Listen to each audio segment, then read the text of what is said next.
Herodes o Grande governou a Judéia à época do nascimento de Cristo.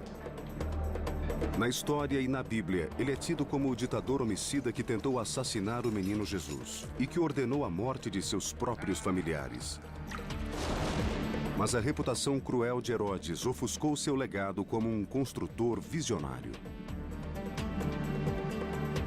Ele arquitetou um dos mais ambiciosos projetos de construção da Terra Sagrada. Herodes deixou um legado em pedra que sobrevive até os dias de hoje, e agora nós iremos investigá-lo. De Massada, onde uma fortaleza desafia a gravidade pendendo de um rochedo íngreme, a Cesareia, onde Herodes construiu o primeiro porto artificial do mundo.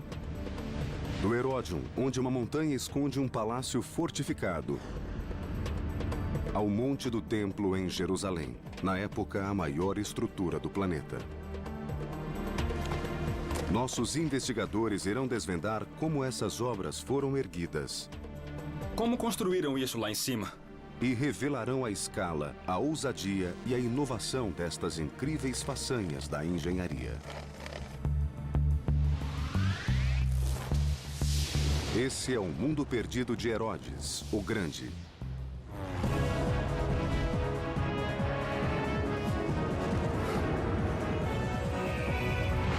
Mundos Perdidos. Herodes, o Grande. Esse deserto seco e quente é o local mais desolado de Israel. Há 2000 anos, em 37 a.C., essa terra se chamava Judéia e era governada pelo rei Herodes. Nas margens do Mar Morto, em um local chamado Massada, ele decidiu construir uma fortaleza sobre um rochedo. As muralhas da fortaleza ainda existem e nossos investigadores irão explorá-las. Ori Soltes é um arqueólogo da Universidade de Georgetown, em Washington. Ele é um especialista na história da Terra Sagrada. Ori pretende entender melhor o legado de Herodes a partir das ruínas do rochedo. Agora vamos descer por essa passagem. Certo. E entrar no Caudário. E podemos ver bem o que é isso abaixo do piso. Mark Talesnik é um engenheiro geotécnico da Universidade de Haifa, no norte de Israel. Ele pretende descobrir como os construtores da fortaleza conseguiram trabalhar nesse local, o que seria difícil mesmo com a tecnologia de hoje. A fortaleza está situada em um platô 457 metros acima da planície. E Mark logo percebe que os engenheiros de Herodes conviviam com o risco de uma queda fatal. A rocha é cheia de fendas. Em qualquer lugar que olhamos, vemos rachaduras na pedra. Era preciso ter cuidado.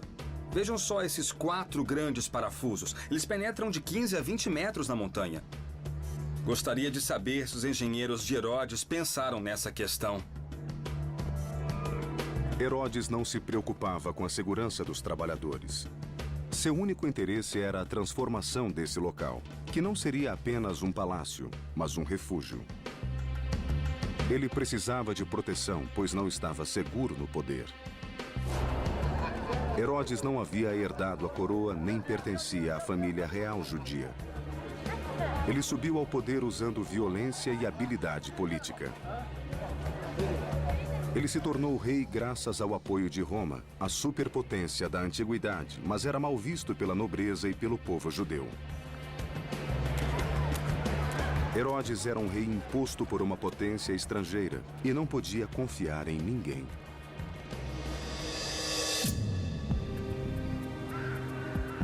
Massada era um lugar vital para Herodes, onde ele poderia se refugiar caso houvesse uma revolta.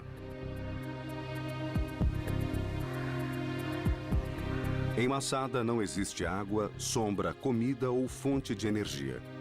Guiado pelo historiador Albert Baumgarten, Mark Talesnik descobre que para um empreiteiro como Herodes, Massada possuía um recurso vital: pedra.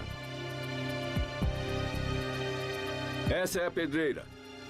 Nossa, isso é incrível.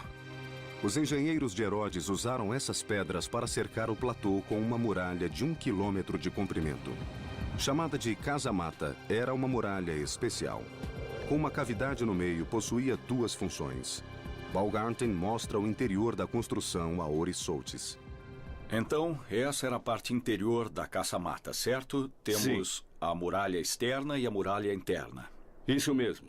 Os cômodos podiam servir de habitação, serem usados para armazenagem ou preenchidos com pedra para tornar a muralha mais resistente em determinados pontos. As casamatas eram grandes o bastante para abrigar as tropas de Herodes. Mark percebe que os construtores da fortaleza arriscaram a própria vida.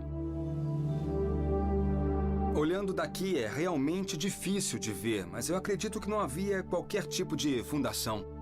É incrível como a construção está próxima da beira do penhasco. Pequenas lascas ajudam a prender as grandes pedras. Eles usavam o que tinham à mão, não é? É por isso que nós vemos esses pequenos pedaços de pedra que, na verdade, tornam a muralha mais estável. Se tirarmos as pequenas pedras do meio, as pedras maiores não se encaixam direito. Como você faria para assentar essas pedras? Como eu faria isso? Só se fosse muito bem pago ou se tivesse muito medo de Herodes. Herodes aterrorizava todos que o rodeavam e gostava de exibir seu domínio sobre a natureza. Se fazia calor, ele exigia frio. No meio do deserto, no setor norte do rochedo, ele ordenou a construção de um suntuoso complexo de banhos. Então, era aqui que deixaríamos nossas roupas. Depois entraríamos nessa sala que era... Essa era a sala morna. O tepidário. O tepidário. Na verdade, entraríamos nessa sala e começaríamos aqui na sala fria. As casas de banho eram características dos palácios de Herodes, demonstrando status e riqueza. Nessas paredes podemos ver o que restou da pintura. Agora vamos descer por essa passagem. Certo. E entrar no Caldarion. E podemos ver... Bom, o que é isso abaixo do piso? O que havia aqui? Muito bem. O que vemos aqui é o sistema de aquecimento da sala mais quente do banho. O ar quente produzido pela fornalha era conduzido por tubos sob o piso e pelas paredes. O sistema permitia que a temperatura da sala fosse controlada. Então isso é genial. Temos as pedras e o material que segura os ladrilhos. Em cima disso temos ladrilhos, gesso e pinturas. Isso temos mesmo. Uma série de camadas. Bom, essa é uma edificação que foi projetada e construída com muito cuidado. Isso nos traz uma questão. Sim. O calor vinha da água quente, que vinha do fogo, certo. Que vinha de... Onde arranjavam combustível para o fogo? Traziam a madeira de qualquer lugar onde houvesse madeira para que houvesse fogo para aquecer a água. Então dinheiro não era problema. Dinheiro não era problema. Trazia madeira de onde quer que fosse. O trabalho escravo era a solução para outro problema: a falta de água. Canais coletavam a água da chuva. Canais foram construídos com o objetivo de direcionar a água para determinados locais então, e para esses garantir... canais foram construídos por Herodes. Podemos ver vegetação dos canais. Quer dizer que ainda há umidade aqui. Ainda há umidade aqui. Durante o inverno, a água armazenada em duas piscinas a oeste de Massada era direcionada para cisternas subterrâneas com capacidade de 40 mil metros cúbicos. Então, a água era carregada por escravos até o topo da montanha.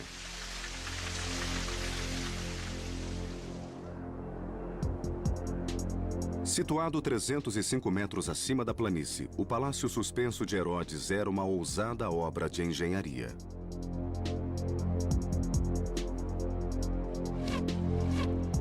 Os níveis inferiores foram construídos em terraços cortados na face norte do rochedo. Olha só essa parte aqui. A rocha alterna faixas duras e macias, facilitando o trabalho de escavação dos engenheiros até as camadas de pedra boas para construir. Olha só, a grande vantagem é que esse tipo de rocha é fácil de quebrar. Após quebrá-las em camadas, podiam construir os diferentes níveis.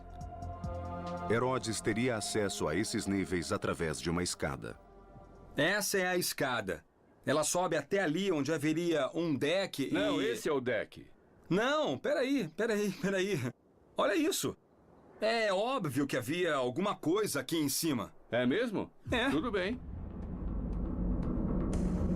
A engenharia era ousada e a decoração era suntuosa. Aqui devemos imaginar que havia uma série de colunas e um telhado cobrindo toda a construção, criando um pórtico coberto onde as pessoas podiam se proteger do sol forte. Ao mesmo tempo, podiam aproveitar a brisa e a fantástica vista. É incrível. Sim. Era o mínimo para o homem mais rico do Oriente. Com certeza. Masada, a fortaleza do rei Herodes, era uma maravilha da engenharia. Ele transformara uma rocha inabitável em um oásis.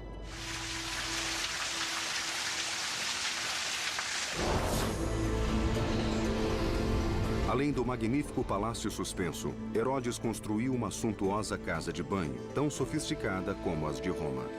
E fez tudo isso no meio do deserto.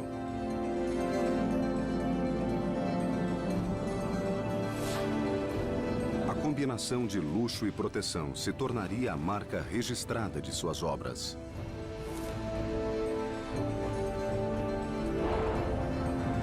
Masada foi apenas o começo. Herodes, o Grande, estava prestes a realizar um dos projetos mais ambiciosos de seu reinado.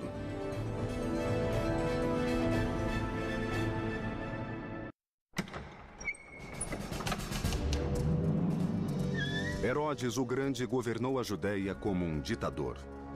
Ele impunha o medo e vivia sob o temor de assassinato, traição e revolta.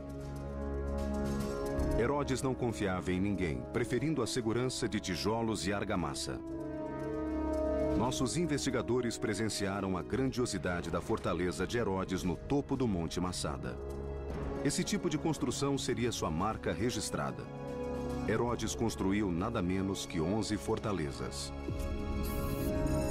Agora veremos a mais magnífica de todas, que foi batizada com seu próprio nome, o Heródium.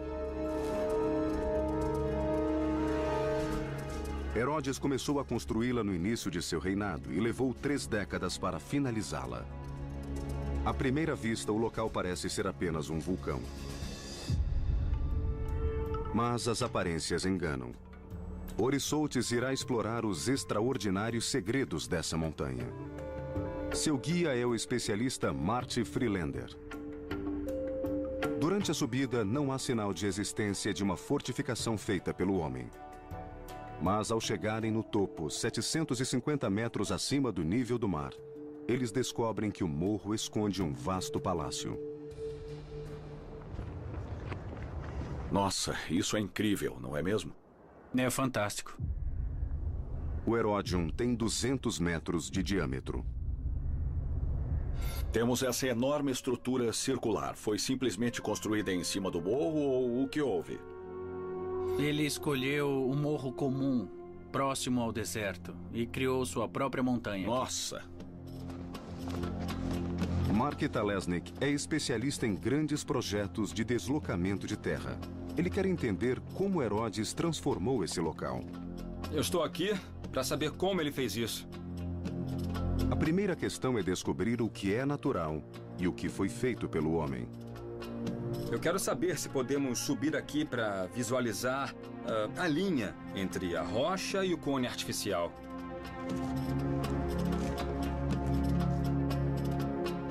Eu acho que esse aqui é o local. Foi nesse terraço que os engenheiros começaram a construção.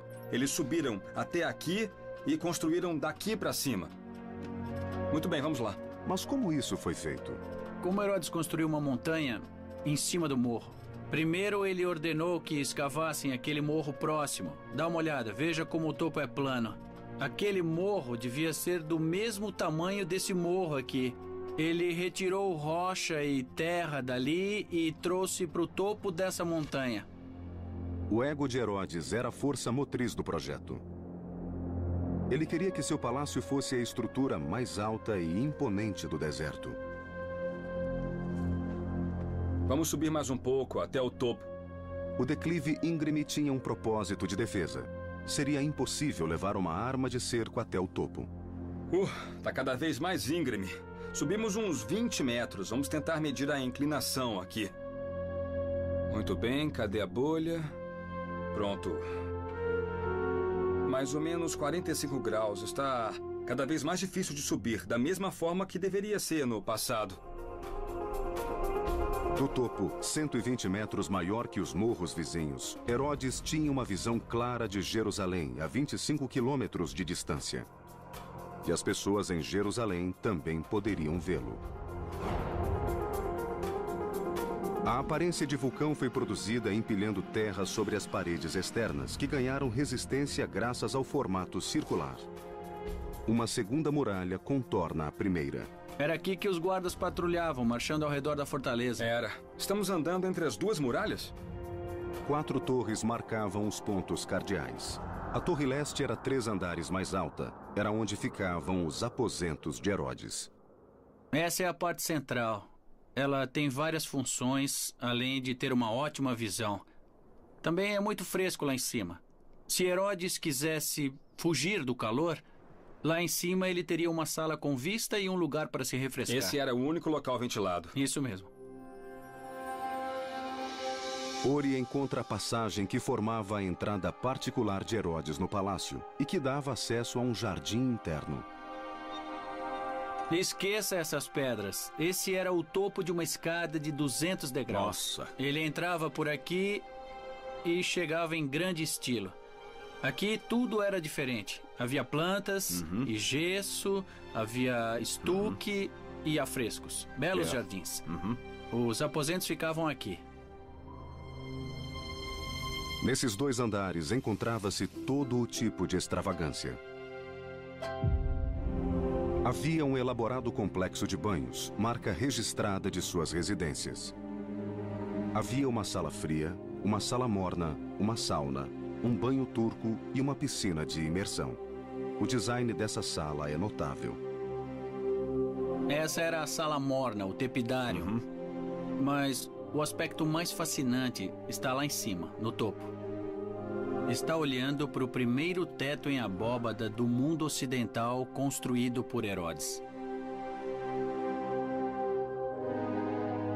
Essa é outra prova de que Herodes era um visionário. Ele foi o primeiro a fazer isso e construir uma espécie de céu em miniatura. Ele teve essa ideia que ninguém havia pensado antes. Herodes foi o primeiro. E o topo era aberto. É um óculos, certo? Exatamente. Hoje está fechado, mas era aberto para que a luz entrasse. Muito bonito. E toda a superfície devia ser coberta de afrescos. Todas as imagens.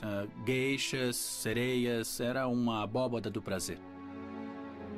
Essa pode ser a primeira sala em abóbada já construída.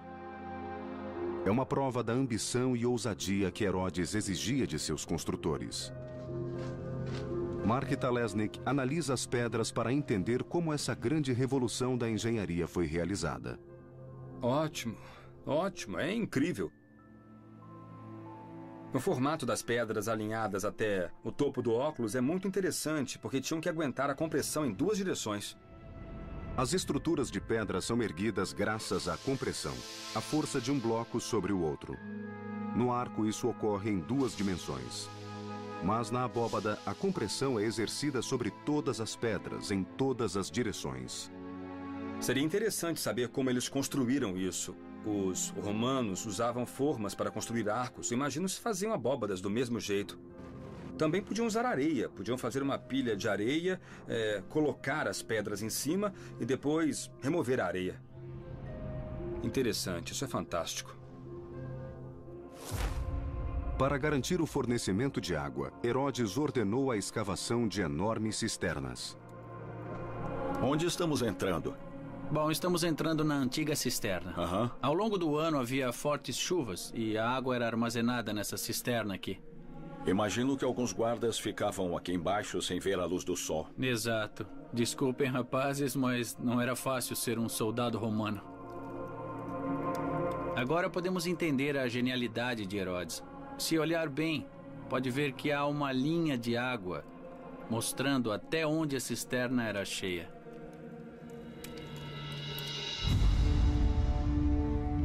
O Heródium era a prova do domínio de Herodes sobre o deserto. 154 mil metros quadrados de terra improdutiva foram transformados em um palácio de prazeres com vastos jardins. Uma enorme piscina com aqueduto próprio constituía a peça central. Toda a área era cercada por jardins suntuosos e muito impressionantes. Lembre-se que estamos no meio do deserto. Herodes criou um jardim temperado em pleno trópico. Do tamanho de 2 piscinas olímpicas, era navegável por pequenos barcos.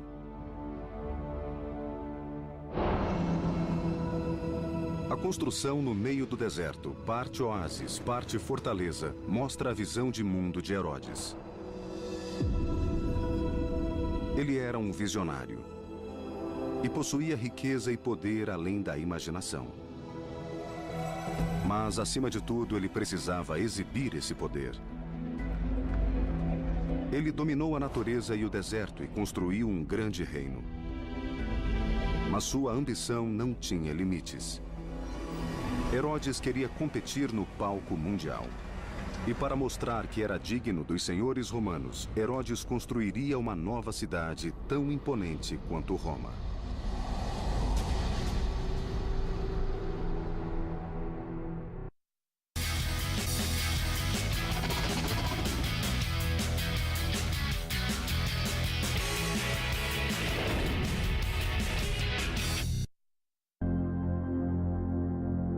As realizações de Herodes o Grande foram ofuscadas por sua reputação como ditador cruel. Ele tinha obsessão por obras grandiosas. Nossos investigadores viram como a ambição, o ego e a paranoia de Herodes o levaram a criar uma série de magníficas fortalezas. Mas em 28 a.C., um novo projeto eclipsaria todos os outros. A construção de uma nova cidade na costa mediterrânea da Judéia, que incluiria o primeiro porto feito pelo homem. Era a cidade de Cesareia. O engenheiro Mark Talesnik quer descobrir onde ficava o porto de Herodes. Ele é acompanhado pelo arqueólogo Yosef Porev, que estuda a região há mais de 20 anos. O quebra-mar original ficava... O quebra-mar original ficava ali. Era um grande porto com 450 metros de comprimento. Para visualizar a extensão do antigo, é preciso sair para o mar. Estamos agora no local onde ficava a abertura do quebra-mar do porto. Isso é incrível. Então a abertura do quebra-mar ficava ali. Era uma abertura de 35 metros por onde os navios entravam no porto. Sim, havia 2 torres altas que os navios podiam ver à distância. E havia algum farol também? Sim, sim.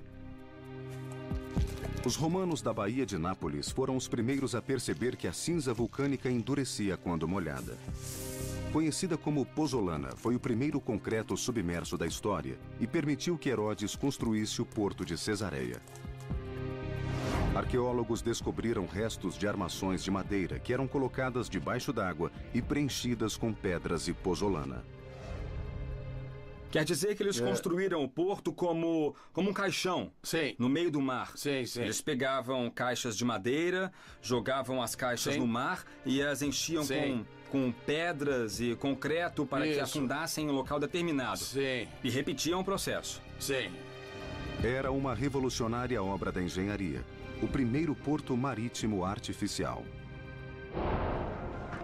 Mas ninguém previu a ação do mar contra a estrutura. Em poucos anos, a areia invadiu o quebra-mar, formando uma nova faixa de terra. Mas os arquitetos de Herodes encontraram uma utilidade para ela. E construíram um hipódromo para corridas de biga. Aqui ficavam os portões por onde as bigas entravam.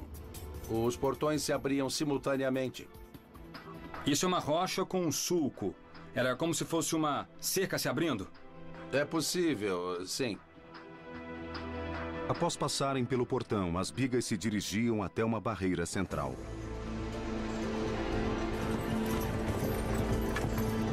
Dali em diante, a corrida consistia de um vale-tudo ao redor de vários circuitos. As arquibancadas comportavam até 800 espectadores. Com o crescimento de Cesareia, a capacidade dobrou. Aqui podemos ver um segmento de bancada muito bem preservado. Era importante ter uma boa visão das curvas onde havia muitos acidentes. Então as pessoas sentavam aqui só para ver os acidentes? Sim, elas gostavam disso. Elas gostavam, né? É. E as bigas corriam na areia? Sim, arena significa areia em latim. Ah, eu não sabia disso. Herodes construiu a cidade mais moderna do mundo romano. Herodes trouxe arquitetos romanos à Judéia. Tanto o teatro como o circo romano que vimos anteriormente foram projetados seguindo características da arquitetura romana. Os teatros romanos tinham um formato semicircular.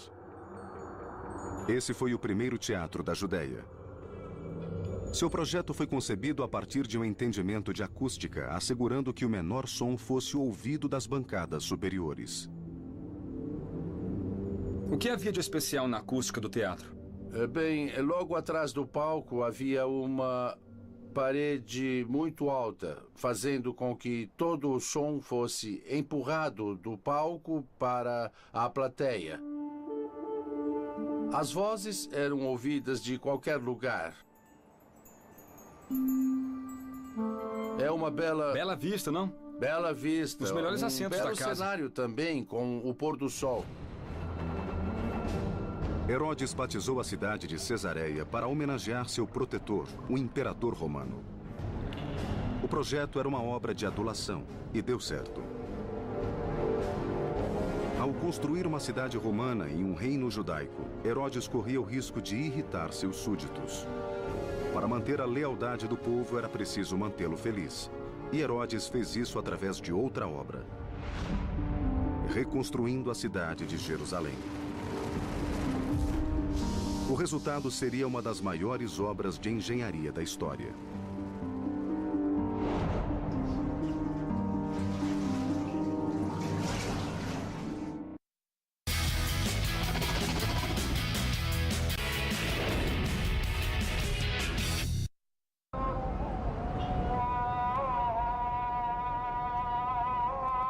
Jerusalém, capital da Terra Sagrada.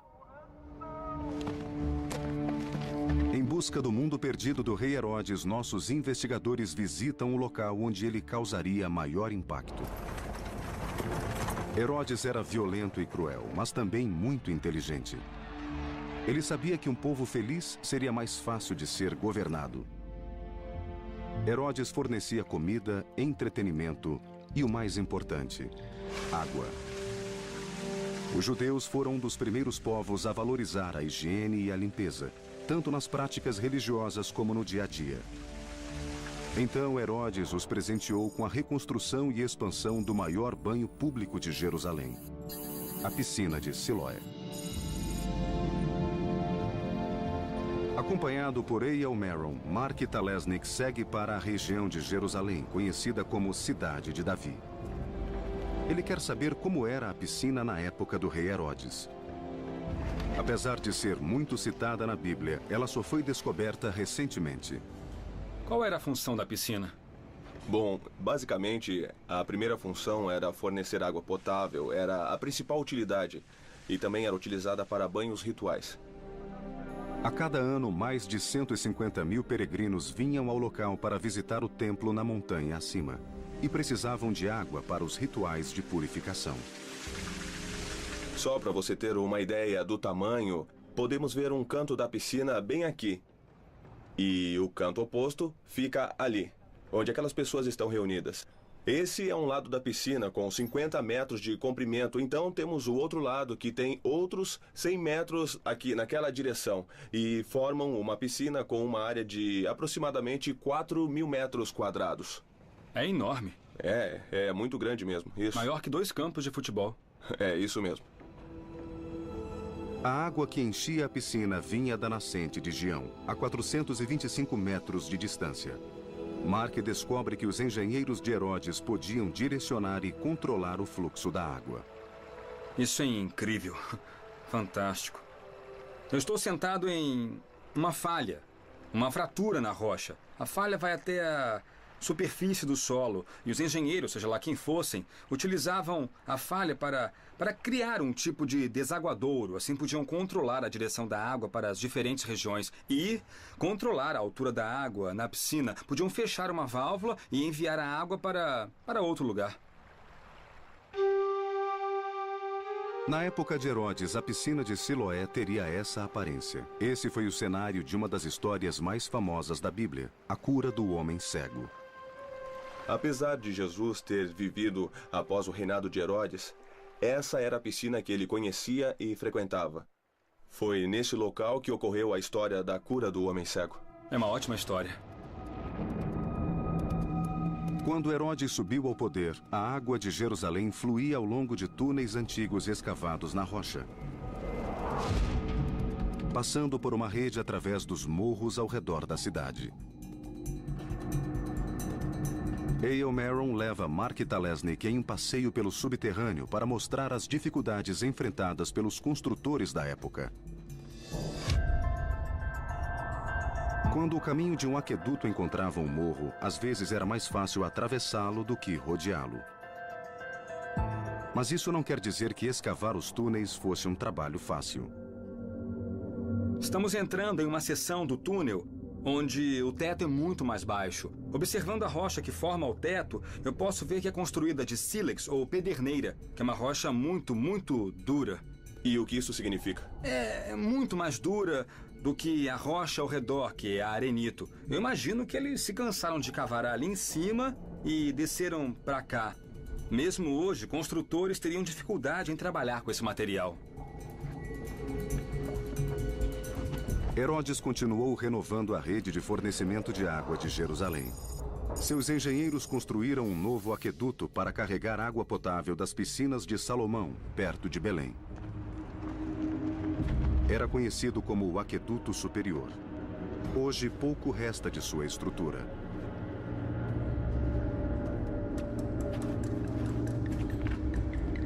Mas Mark Talesnik e A.L. Maron encontram uma das poucas seções remanescentes. Esse é um segmento do Aqueduto Superior que se manteve intacto por 2000 anos e isso é realmente impressionante.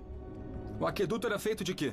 Bom, ele é feito basicamente de gesso, um gesso hidráulico para impedir que a água vaze pelo sistema. E essa cor cinza é um sinal de que a estrutura foi feita no tempo do rei Herodes. Nessa época, costumavam combinar cinzas com gesso para obter essa cor distinta aqui.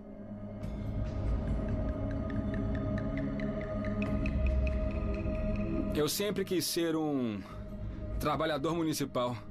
Vamos ver. A inclinação de um aqueduto romano pode ser pequena. Essa seção parece totalmente plana e Mark quer descobrir se ela tem algum declive. Vamos colocar mais água para ver se descobrimos a direção do fluxo.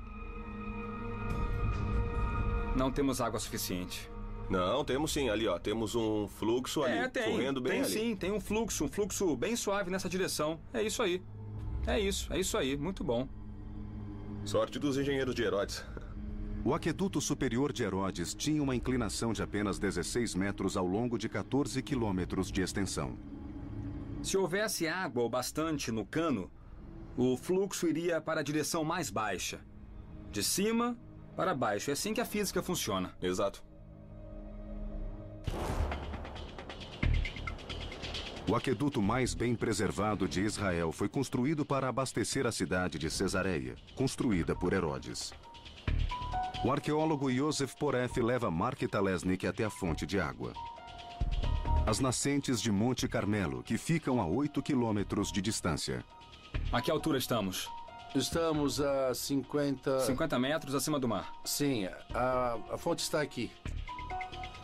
Veja, pode ver a água correndo. Daqui a água era direcionada por canais cobertos. Veja a construção original. Aqui em cima você pode ver o teto triangular que protegia a água de contaminação pois ela era utilizada para beber. Sei. A água enchia essa piscina de armazenamento antes de ser direcionada ao vale para a cidade de Cesareia. Nos últimos 8 quilômetros, um aqueduto elevado carregava água ao longo da costa até a cidade. Era o canal de transporte mais bem construído do país.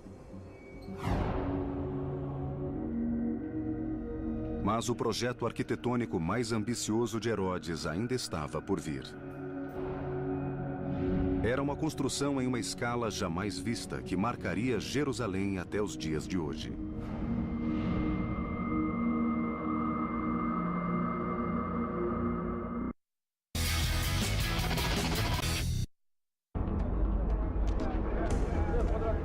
Nossos investigadores estão descobrindo o legado do rei Herodes, o Grande. Estruturas monumentais construídas por toda a Judéia durante seus 33 anos de reinado. Naquela época, Herodes se esforçou para agradar seus mestres, os poderosos romanos que haviam lhe concedido o trono da Judéia. Ao mesmo tempo, seus súditos o abominavam. Ele era um rei imposto por uma potência estrangeira. Herodes quis se provar digno do povo judeu. E fez isso concedendo-lhes o maior presente imaginável: a reconstrução do templo, o local mais sagrado da terra para os judeus. Ori Soltis e o historiador Ken Spiro visitam o local. A construção foi destruída há séculos, mas grande parte da muralha permanece de pé. Essa seção é conhecida como Muro das Lamentações. Herodes construiu essa muralha para segregar, que acabou se tornando um local sagrado para o povo judeu ao longo dos séculos. É como se fosse um pedaço do templo, certo? Certo. Ironicamente, o homem que possuía uma relação ambivalente, até mesmo hostil com o povo da Judéia, foi quem construiu o local mais sagrado do mundo para os judeus. É incrível. É realmente muito interessante. O que vemos aqui é apenas um fragmento da obra de Herodes. Para termos uma ideia do tamanho da construção, Mark Talesnik atravessa o vale até o Monte das Oliveiras. Somente a essa distância é possível visualizar a grandiosidade dessa obra. Pronto. É uma bela vista. Hoje, uma mesquita dourada marca o local do Templo de Herodes. Temos uma bela visão daqui. O maior desafio enfrentado por Herodes foi construir uma grande plataforma no topo da montanha. O que ele decidiu fazer de uma maneira sem precedentes no mundo antigo foi construir uma grande muralha ao redor da parte superior da montanha, para permitir a terraplenagem do local. Sabe qual era a dimensão disso? Sim, tinha cerca de 500 metros por 300 metros. Quando Herodes terminou o projeto, essa era a maior plataforma artificial do planeta, do tamanho de uns 24 campos de futebol. Herodes reformou e estendeu a plataforma do Monte do Templo. Para sustentar a colossal massa de terra, ele cercou toda a área com uma vasta muralha. Mark Talesnik desce até o canto sudeste para ver como a muralha foi construída. Daqui vemos a altura total da muralha. 30 metros de altura, como um prédio de 10 andares. As pedras têm 1 metro de profundidade. Temos esse efeito de zíper, com pedras travadas e impostas. Enormes pedras convergendo em um canto, formando um zíper. Uma pedra grande, uma pedra pequena. Uma pedra grande, uma pedra pequena. E assim subindo até o topo. O muro era apenas uma parte da estrutura. Para compensar o nível do declive da montanha, os engenheiros de Herodes construíram uma rede de grandes passagens arqueadas.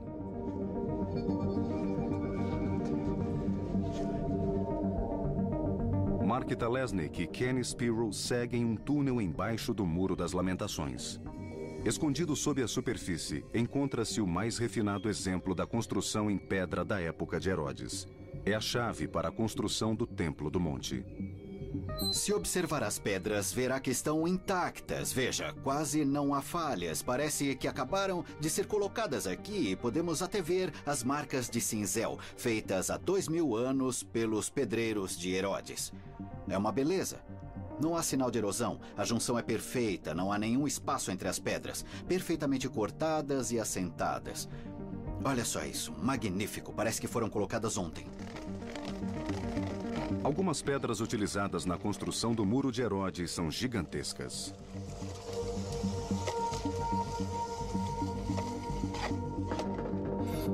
Tá aqui, temos 13 metros e 10 centímetros. É uma pedra comprida. Vamos medir a altura desse bloco.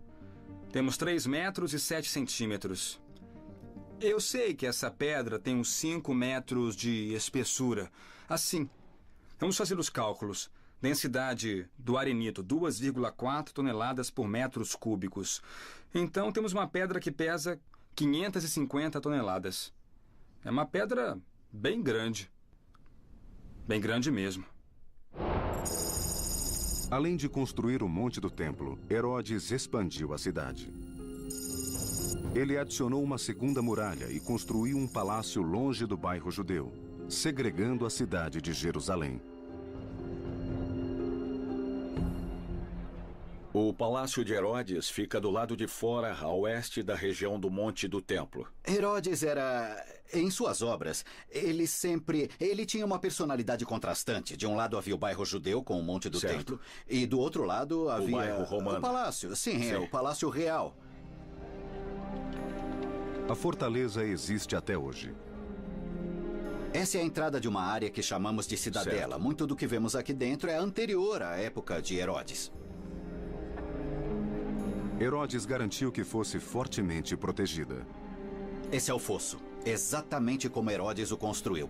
É um fosso seco. Aqui, eles faziam uma vala para construir fortificações adicionais. Certo, e essas pedras são Sim, da época está de Herodes, correto. as pedras maiores. Apesar de todo o poder e riqueza, Herodes era consumido pela paranoia. Isso se reflete no projeto das torres da cidadela. E as torres que podemos ver daqui, temos uma torre ali, 2 e 3. O interessante é que as 2 torres maiores estão voltadas para o interior da cidadela. Sim. É irônico, pois deveriam estar voltados para fora. As pessoas dizem que Herodes tinha mais medo dos judeus Certo. do que dos romanos, Certo. o que deve ser verdade. Ele confiava muito menos nos judeus. A intenção era que ninguém duvidasse do poder e da soberania de Herodes ao entrar no complexo de templos. Os judeus entravam pela escadaria sul. Mark descobre que até os degraus tinham um projeto especial. Os engenheiros e arquitetos de Herodes pensavam em tudo. Se observar os degraus, verá que tem tamanhos Sei. diferentes. Temos a distância de 1,5 metros, 1,5 metro. Foi projetado assim para que as pessoas refletissem enquanto subissem as escadas e se preparassem antes de entrar no Monte do Templo.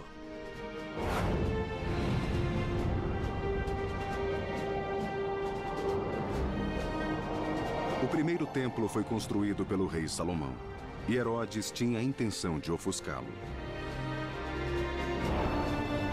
Nenhuma pedra restou do templo de 53 metros de altura. Ele queria se imortalizar e impressionar o povo judeu.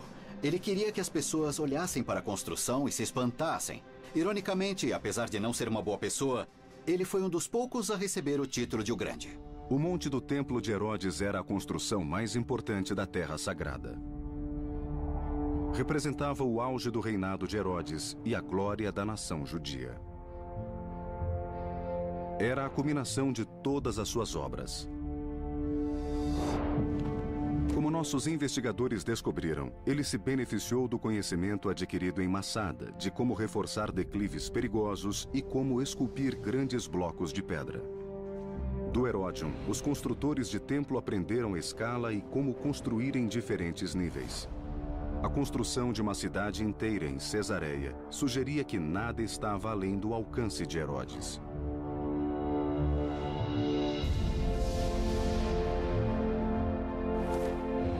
E o Monte do Templo foi a prova final. O rei Herodes sempre será lembrado como um vilão. Cruel, determinado e egocêntrico. Entretanto, foi esse homem com essas características que produziu algumas das mais extraordinárias façanhas da engenharia.